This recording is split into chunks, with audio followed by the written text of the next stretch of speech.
కేసీఆర్ గారి నాయకత్వం, కేసీఆర్ గారి నాయకత్వం, కేటీఆర్ గారి నాయకత్వం, కేటీఆర్ గారి నాయకత్వం. ఈ రాష్ట్ర ముఖ్యమంత్రి దుర్మార్గుడైనటువంటి రేవంత్ రెడ్డి తెలంగాణ సాధించినటువంటి ఒక గొప్ప నాయకుడు కేసీఆర్ను పట్టుకొని, తెలంగాణ ఉద్యమంలో కీలక భూమిక పోషించినటువంటి కేటీఆర్ను పట్టుకొని, హరీష్ రావును పట్టుకొని ఇష్టం వచ్చిన రీతిలో ఒక ముఖ్యమంత్రి మాట్లాడే భాష కాకుండా ఒక థర్డ్ క్లాసు, ఒక గ్రామీణ ప్రాంతంలో ఒక థర్డ్ క్లాస్ వ్యక్తి మాట్లాడిన భాష నిన్న ఉపయోగించినటువంటి ఏదైతే ఉందో దాన్ని పట్ల తీవ్రంగా ఖండిస్తూ తెలంగాణ ఉద్యమం ఆనాడు నీళ్లు నిధుల మీద ఉద్యోగాల మీద స్టార్ట్ అయినటువంటి ఉద్యమం కేసీఆర్ గారు 14 సంవత్సరాలు కొట్లాడి సాధించినటువంటి తెలంగాణలో సాధించినటువంటి తెలంగాణ అభివృద్ధిలో, ఈ దేశ అభివృద్ధిలో ఈ రాష్ట్రం పరుగులు పెట్టించి ఆనాడు నీలి విప్లవం తీసుకొచ్చినటువంటి నాయకుడు, గొప్ప నాయకుడు కేసీఆర్ గారు.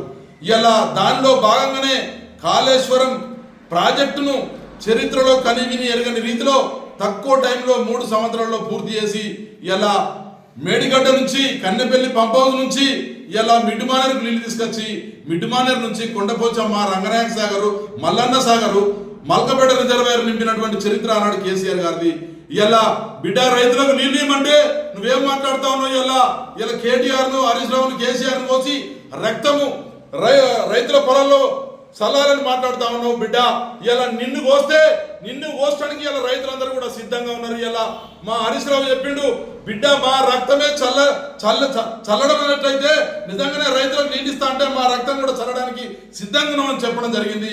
ఇలా నువ్వు బ్లాక్ మెయిల్ రాజకీయాలు చేసి రిటైర్డ్ ఇంజనీర్లను కూడా బెదిరిస్తున్నావు. ఇలా చాలా మందిని కూడా ఇబ్బందులకు గురి చేస్తున్నావు. ఇలా రైతాంగం అంతా కూడా అన్నమో రామచంద్రని ఇలా వర్షాలు లేక ఇలా బాధపడతా ఉంటే ఉన్న నీళ్లను రోజు 1,00,000 క్యూసెక్ల నీరు కిందికి వృధాగా పోతా ఉంది. ఇలా గేట్లు దించకుండా నీళ్లను ఎత్తిపోసేటువంటి పరిస్థితి ఇలా కన్నెపల్లి పంప్ హౌస్లకు ఉన్నది. కనీసం ఇలా ప్రాజెక్టు మీద కామన్ సెన్స్ లేకుండా, అవగాహన లేకుండా ఇలా మాట్లాడుతున్నటువంటి రేవంత్ రెడ్డి బిడ్డ ఇలా రాష్ట్రంలో అందరినీ కూడా బెదిరించుకుంటూ బ్లాక్ మెయిల్ చేస్తున్నావు. ఈ దేశ చరిత్రలో నీలాంటి బ్లాక్ మెయిల్ రాజకీయాలు చేసేటువంటి దుర్మార్గుడు చరిత్రలో కూడా ఎక్కడ లేడని సందర్భంగా హెచ్చరిస్తా ఉన్నాం. బిడ్డని బ్లాక్ మెయిల్ రాజకీయాలకు ఈ రాష్ట్ర ప్రజలు ఎవరు కూడా భయపడలేరు. ఈ రాష్ట్ర ప్రజానికం అంతా కూడా తెలంగాణ ఉద్యమంలో ప్రత్యక్షంగా పాల్గొని తెలంగాణ రాష్ట్రం సాధించినటువంటి ఈ రాష్ట్ర ప్రజలందరికీ కూడా ఉద్యమాలు తెలుసు, జైలుకు పోవడం తెలుసు. బిడ్డ ఇలా నువ్వు ఎంత మందిని బెదిరించినా, ఎన్ని కుట్రలు చేసినా తప్పకుండా కన్నెపల్లి పంప్ హౌస్ స్టార్ట్ చేసే వరకు కూడా బిడ్డ నిన్ను నిద్రపోనీయమని సందర్భంగా రేవంత్ రెడ్డికి హెచ్చరిస్తా ఉన్నాం. ఇలా మా నాయకులను పట్టుకొని ఇష్టం వచ్చిన రీతిలో ఒక తెలంగాణ సాధించినటువంటి గొప్ప మహానుభావుడు తెలంగాణ జాతిపిత కేసీఆర్ పట్టుకొని నీ నోటికి ఎట్లయితే అట్లే మాట్లాడుతున్నావు కదరా దుర్మార్గుడా. ఇలా నీ దుర్మార్గ మాటలని ఈ రాష్ట్ర ప్రజలందరూ కూడా ఈ బాధపడుతున్నటువంటి సందర్భము. బిడ్డ ఇప్పటికైనా నీ కాంగ్రెస్ పార్టీ పాతాళ లోకానికి పోవడానికి ఖాయమైపోయింది. ఇలా రైతాంగం అంతా కూడా ఇలా బాధపడతా ఉన్నారు.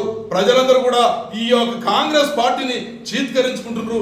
ఇప్పటికైనా సిగ్గు మానం తెచ్చుకొని ఇప్పటికైనా మీరు మిడ్మానేరుకు నీళ్లు తీసుకొచ్చినట్లయితే తప్పకుండా ఈ రైతాంగం అంతా కూడా, ఈ రాష్ట్ర రైతాంగం అంతా కూడా ఇలా సంతోషంగా ఉండే పరిస్థితి ఉంది. ఉమ్మడి 7 జిల్లాలకు ఇలా కాళేశ్వరం ప్రాజెక్ట్ అనేది గుండెకాయ. దయచేసి అర్థం చేసుకొని ఇలా మీరు బేసజాలకు పోయి ఇలా రైతును ఎండబెట్టే కాలం చేస్తా ఉన్నారు. తప్పకుండా మీరు కన్నెపల్లి పంప్ హౌస్ గిట్ట స్టార్ట్ చేయకుంటే మా నాయకుడు కేటీఆర్ గారు 50 నుంచి 60 వేల మందిని రైతాంగాన్ని అందరూ కూడా కన్నెపల్లి పంప్ హౌస్ మేడిగడ్డకు తీసుకుపోయి తప్పకుండా బిడ్డ మీ మెడల్ వంచి పంపులను చాలు చేసేటువంటి పరిస్థితి ముందుంది. బిడ్డ ఇప్పటికైనా సిగ్గు మానం శరం తెచ్చుకొని ఈ రాష్ట్ర ప్రజానికం అంతా కూడా ఏమనుకుంటారో మీరు ఆలోచించుకోవాలని నేను తెలియజేస్తా ఉన్నాను. అదేవిధంగా ఎప్పుడు మాట్లాడినా కేసీఆర్ పేరు తీయకుండా నువ్వు బతకరావు బిడ్డ. నిద్రలో కూడా నీకు కేసీఆర్ కనబడుతుండు.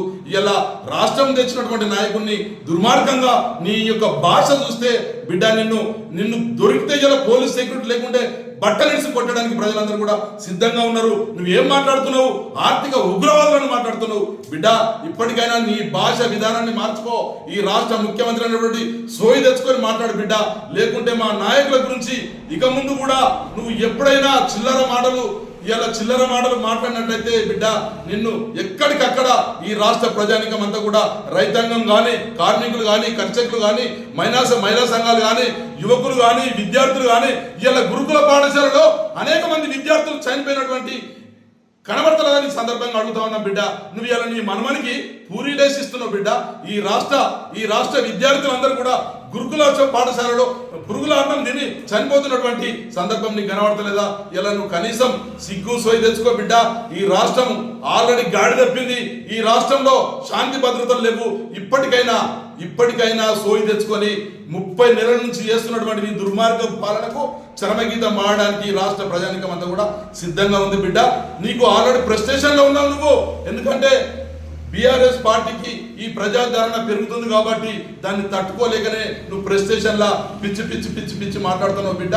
నీ పిచ్చి కూతలు ఇకనైనా మానుకొని నువ్వు కాళేశ్వరం పంప్ హౌస్ స్టార్ట్ చేయాలని ఈ సందర్భంగా హెచ్చరిస్తూ ఈ యొక్క ప్రెస్ కార్యక్రమంలో పాల్గొన్నటువంటి తమ్ముళ్ళు సోదరులందరికీ కూడా పేరు పేరున నమస్కారం తెలియజేసుకుంటూ సెలవు తీసుకుంటున్నాను.